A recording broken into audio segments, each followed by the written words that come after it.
కాశ్మీర్లోని పహల్గాంలో ఉగ్రవాదులు మారణ హోమం సృష్టించారు. పర్యాటకులే లక్ష్యంగా కాల్పులకు తెగబడిన ఉగ్రవాదులు అమాయకుల ప్రాణాలను బలిగొన్నారు. పహల్గాం ఉగ్రదాడి యావత్ దేశాన్ని దిగ్భ్రాంతికి గురిచేసింది. ఈ ఉగ్రదాడిని యావత్ భారతావని ముక్త కంఠంతో ఖండించింది.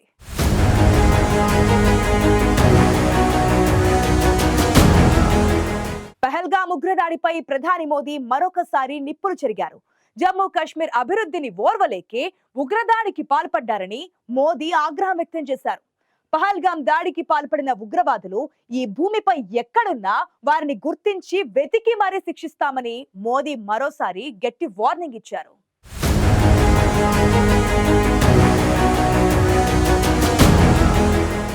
జమ్మూ కాశ్మీర్లోని పహల్గాం ఉగ్రవాదులు నరమేధానికి పాల్పడ్డారు. పహల్గాం ఉగ్రదాడి ఘటన యావత్ దేశాన్ని దిగ్భ్రాంతికి గురిచేసింది. పహల్గాం ఉగ్రదాడిని యావత్ భారతవని ముక్త కంఠంతో ఖండించింది. పహల్గాం ఉగ్రదాడిని ప్రపంచంలోని అనేక దేశాలు ఖండించాయి. ఉగ్రపోరులో భారత్కు మద్దతుగా ఉంటామని పలు దేశాలు ప్రకటించాయి. పహల్గాం ఉగ్రదాడిని హేయమైన చర్యగా పేర్కొన్న ప్రధాని మోదీ అమాయక ప్రజలను పొట్టనబెట్టుకున్న ఉగ్రవాదులు ఈ భూమిపై ఎక్కడున్నా వారిని గుర్తించి వెతికి మరీ శిక్షిస్తామని వార్నింగ్ ఇచ్చారు. ఉగ్రదాడికి పాల్పడిన వారు, వారికి మద్దతుగా నిలిచిన వారికి శిక్ష తప్పదంటూ ప్రధాని మోదీ హెచ్చరించారు. దేశంలో దాడులకు ఉగ్రమూకలను ఉసిగొల్పుతున్న పాక్కు శిక్ష తప్పదని ప్రధాని మోదీ పరోక్షంగా గట్టిగానే హెచ్చరించారు.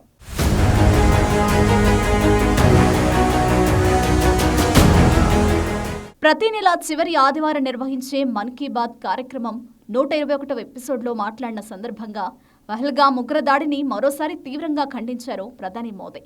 ఈ దాడి తనను ఎంతగానో కలిచివేసిందని, ఈ ఘటనపై ప్రతి భారతీయుడు కోపంతో రగిలిపోతున్నాడని అన్నారు. దేశంలో ఎన్నో మతాలు, కులాలు, భాషలు ఉన్నప్పటికీ ప్రజలంతా ఉగ్రదాడి బాధితులకు అండగా నిలిచారని, ఇదే భారత్లో గొప్పదనమని మోదీ కీర్తించారు.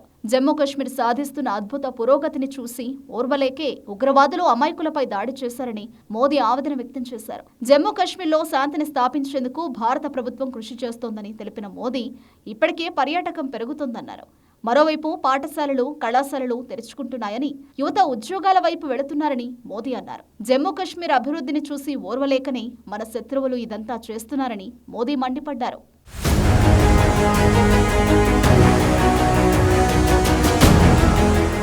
ఉగ్రవాదులు కాశ్మీర్ను మరోసారి నాశనం చేయాలనుకుంటున్నారని మోదీ ఆగ్రహం వ్యక్తం చేశారు. ఉగ్రవాదంపై చేస్తున్న యుద్ధంలో దేశ ఐక్యత, 140 కోట్ల మంది ప్రజల మద్దతు భారత సైన్యానికి అతిపెద్ద బలమని మోదీ పేర్కొన్నారు. మనలో ఉన్న ఐక్యతను ప్రపంచానికి చాటి చెప్పాలని దేశ ప్రజలకు ప్రధాని పిలుపునిచ్చారు. ఈ దాడిని భారత ప్రజలు ఒకే గొంతుతో వ్యతిరేకించడాన్ని ప్రపంచ దేశాలు గమనిస్తున్నాయన్నారు. భారత్కు అండగా నిలిచిన దేశాలకు ప్రధాని మోదీ మరోసారి కృతజ్ఞతలు తెలియజేశారు. దేశంలో ఉగ్రవాదాన్ని సమూలంగా నాశనం చేయాల్సిన సమయం వచ్చిందని మోదీ అన్నారు.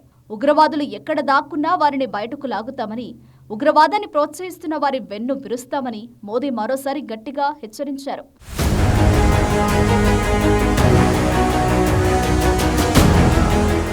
అనంతనాగ్ జిల్లా పహల్గాం సమీపంలో గల బైసరన్ లోయలోని పచ్చని మైదానంలో విహరిస్తున్న పర్యాటకులను ఉగ్రవాదులు చుట్టుముట్టి కాల్పులకు తెగబడ్డారు. ఈ నెల 22న మధ్యాహ్నం 3 గంటల సమయంలో ఉగ్రవాదులు తుపాకులతో కాల్పులకు తెగబడ్డారు. మహిళలు, చిన్నారులను వదిలిపెట్టి పురుషులే లక్ష్యంగా ఉగ్రమూకలు దాడి చేశారు. ఉగ్రవాదుల కాల్పుల్లో 26 మంది పర్యాటకులు ప్రాణాలు కోల్పోయారు.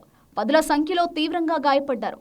అప్పటి వరకు సందర్శకుల కేరింతలు, ఆనందోత్సాహాల మధ్య సందడిగా ఉన్న ఆ ప్రాంతం ఒక్కసారిగా ఎంతో మంది ఆర్తనాదాలతో దద్దరిల్లింది. ఉగ్రమూకల కాల్పులో తీవ్ర గాయాల పాలై నెత్తురూడుతూ ఒక్కొక్కరిగా 26 మంది నేలకొరికారు. గతంలో ఎన్నడూ లేని విధంగా జమ్మూ కాశ్మీర్లోని పర్యాటకులపై నేరుగా జరిగిన అతిపెద్ద ఉగ్రదాడి ఇది. ఉగ్రదాడిని ఖండించిన భారత రాష్ట్రపతి ద్రౌపది ముర్ము, ప్రధాని మోదీ ఉగ్రవాదుల కాల్పులను అత్యంత హేయమైన చర్యగా పేర్కొన్నారు.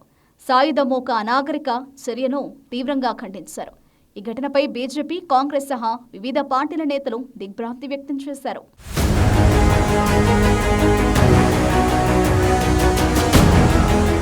పహల్గాం ఉగ్రదాడిని యావత్ దేశం ముక్త కంఠంతో ఖండించింది. ఉగ్రదాడికి పాల్పడిన వారిని విడిచిపెట్టకూడదంటూ దేశ ప్రజలు డిమాండ్ చేస్తున్నారు. మరోవైపు ఉగ్రవాదులను ఏరవేసేందుకు భద్రతా బలగాలు ముమ్మర వేట సాగిస్తున్నాయి. దేశంలోకి ఉగ్రవాదులను ఉసిగొల్పుతున్న పాక్ పట్ల భారత్ కఠిన వైఖరిని అవలంబిస్తోంది.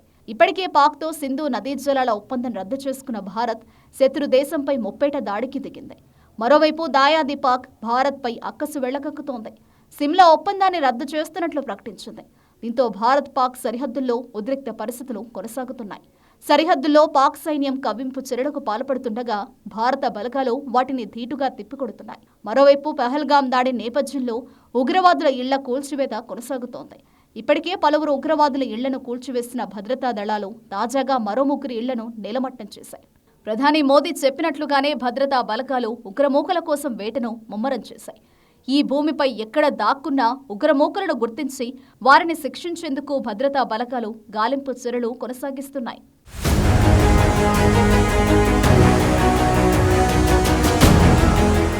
పహల్గాం ఉగ్రదాడిని తీవ్రంగా ఖండించిన ప్రధాని మోదీ మరోసారి ఉగ్రవాదులకు గట్టి వార్నింగ్ ఇచ్చారు. ఉగ్రదాడికి పాల్పడిన వారికి మద్దతు ఇస్తున్న వారికి శిక్ష తప్పదని స్ట్రాంగ్ వార్నింగ్ ఇచ్చారు.